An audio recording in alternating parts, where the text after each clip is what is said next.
बिस्मिल्लाहिर्रहमानिर्रहीम। अस्सलाम वालेकुम students. Today we describe about the structure of kidney. ठीक है, हमने पहले यूरिनरी सिस्टम का ओवरव्यू लिया था, इंट्रो पढ़ा था इसका। ठीक है, कि कैसे कैसे जो है कौन कौन से ऑर्गन से रिलेटेड है यूरिनरी सिस्टम। ठीक है, और किस किस पासवे के थ्रू जो है यूरिन हमारे एक्सक्रीटरी ऑर्गन तक पहुंचता है। ठीक है, और आज हमने किडनी को डिस्कस करना है। ठीक है, कि किडनी की स्ट्रक्चर को, उसके बाद नेफ्रॉन्स को पढ़ेंगे। ठीक है, kidney are the dark red bean shape organ. ये आपने फली का दाना देखा होगा। ठीक है, उस तरह की शेप का एक ऑर्गन है। ठीक है, और एक किडनी जो है वो 10 सेंटीमीटर लॉन्ग होती है। इसकी लेंथ और इसकी विड्थ चेंज है। विड्थ 5 सेंटीमीटर है और लेंथ इसकी 10 सेंटीमीटर है, और ये थिक होती है, और इसका वेट 120 ग्राम्स होता है। अब ये जो है ये आपको स्ट्रक्चर अगर आ जाता है तो आपको तब भी आपने लिखना होता है उसमें। ठीक है, और अगर आपको MCQ आ जाता है तो तब भी जो है ना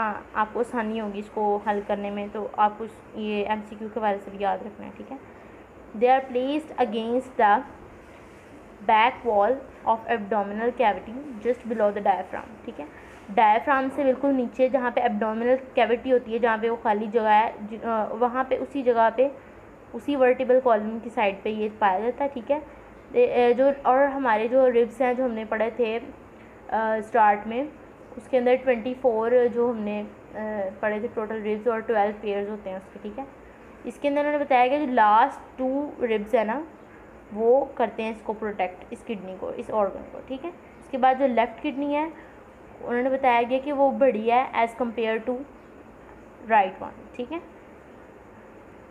उसके बाद अगर किडनी की मॉर्फोलॉजी की बात की जाए, ठीक है, कि किडनी किस शेप की है ये हमने पढ़ लिया, और उसके बाद देखना है कि इसमें और क्या क्या चीज़ें पाई जाती हैं जिसको हमने आइडेंटिफाई करना है। यहाँ पे अगर देखें तो किडनी का जो स्ट्रक्चर आपको नज़र आ रहा है वो बेसिकली बीन शेप है। ठीक है, जो हमने पढ़ लिया।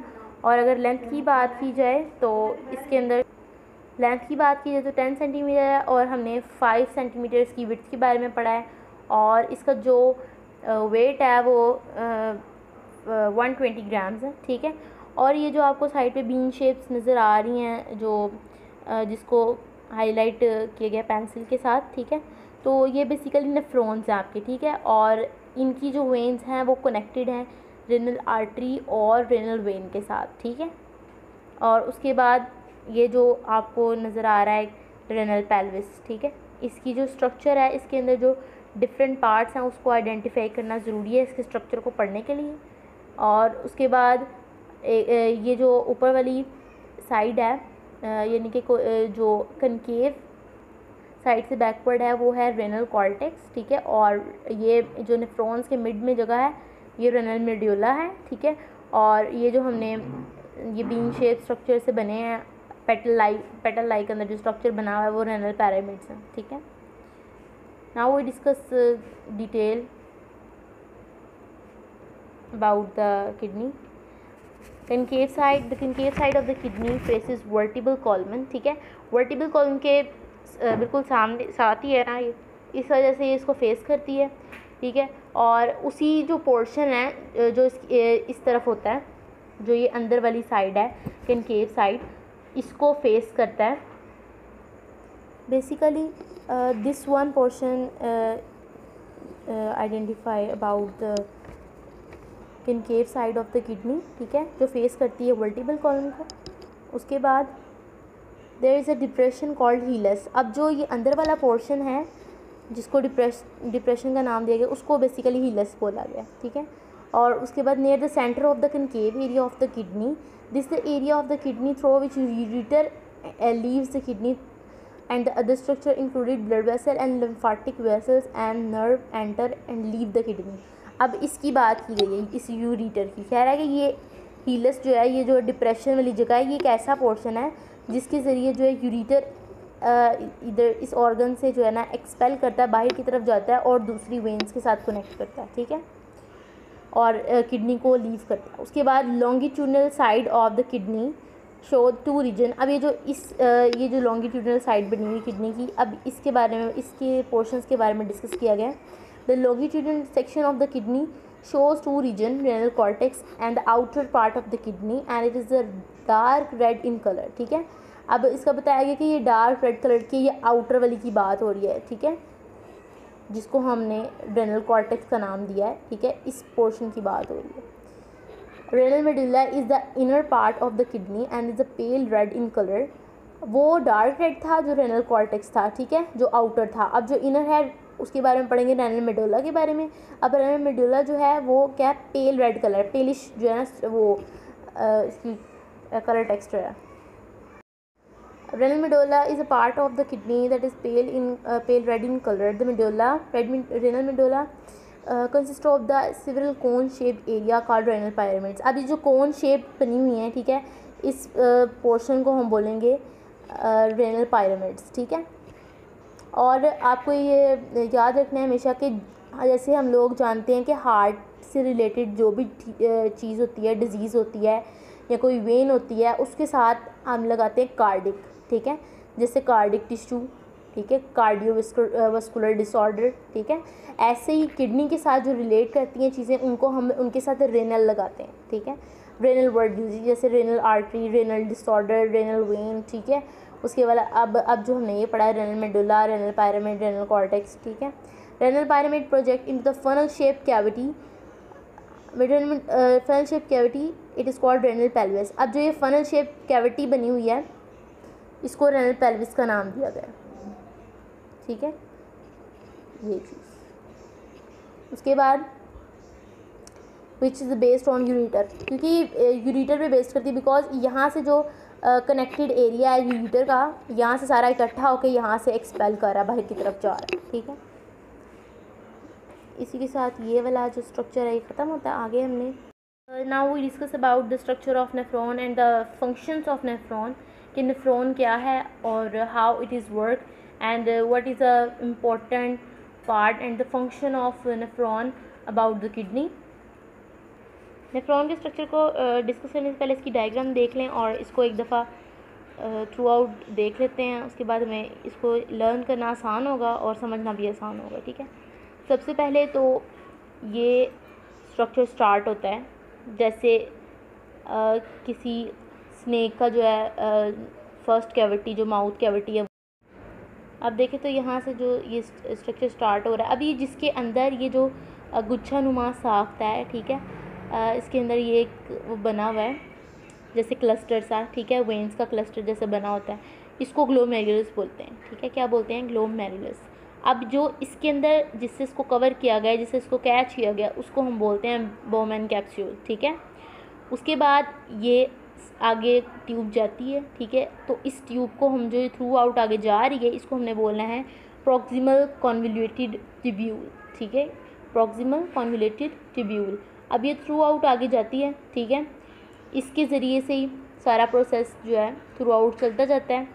और उसके बाद ये जो नीचे की तरफ आ रही है, जिसके ज़रिए जो वेस्ट है या जो भी चीज़ है वो नीचे की तरफ आएगी, ठीक है. तो जब नीचे की तरफ आएगी तो उसको हम ये इस वाली वेन को हम बोलेंगे, इस वाली ट्यूब्यूल को बोलेंगे डिसेंडिंग लिम्ब, ठीक है. और ये जो ऊपर की तरफ लेकर जाएगी उसको हम बोलेंगे असेंडिंग लिम्ब, ठीक है.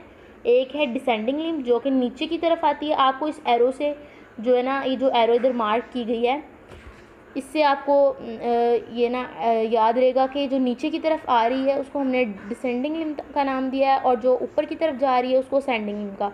और यहाँ पे भी एरो जो है ना अपवर्ड है, यहाँ पे डाउनवर्ड थी और यहाँ पे अपवर्ड हो गई है, ठीक है. उसके बाद यही जो ट्यूब्यूल आगे जाती है और नेक्स्ट जो है यूरिटर की तरफ जाती है, इसको हम बोलते हैं डायस्टल कॉन्वोल्यूटेड ट्यूब्यूल, ठीक है, डायस्टल कॉन्वोल्यूटेड. अब जो हमने ये पढ़ी थी जो बोमेन कैप्सूल और ग्लोमेरुलस से आगे जाती है, उसको हमने बोला था प्रॉक्सिमल कॉन्वोल्यूटेड ट्यूब्यूल, ठीक है.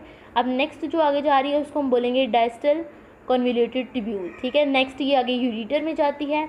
जब ये यूरिटर में जाता है सारा वेस्ट, तो उसके बाद ये जिसकी तरफ जा रही है, जो एरो आगे जा रही है, अब ये जो पोर्शन है इस ट्यूब्यूल का, इसको हम बोलेंगे कलेक्टेड डक्ट, ठीक है. इसके अंदर जो है ना जो मटेरियल है वो कंडक्ट होता है first of all, then it goes into ureter, ठीक है.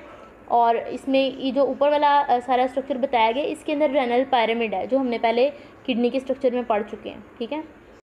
इस तरह के रेनल ट्यूब्यूल के बारे में पढ़ें तो क्या है ये, that is a part of the nephron which start after Bowman capsule, it's first portion is called proximal convoluted tubule. अब हमने इसको देखा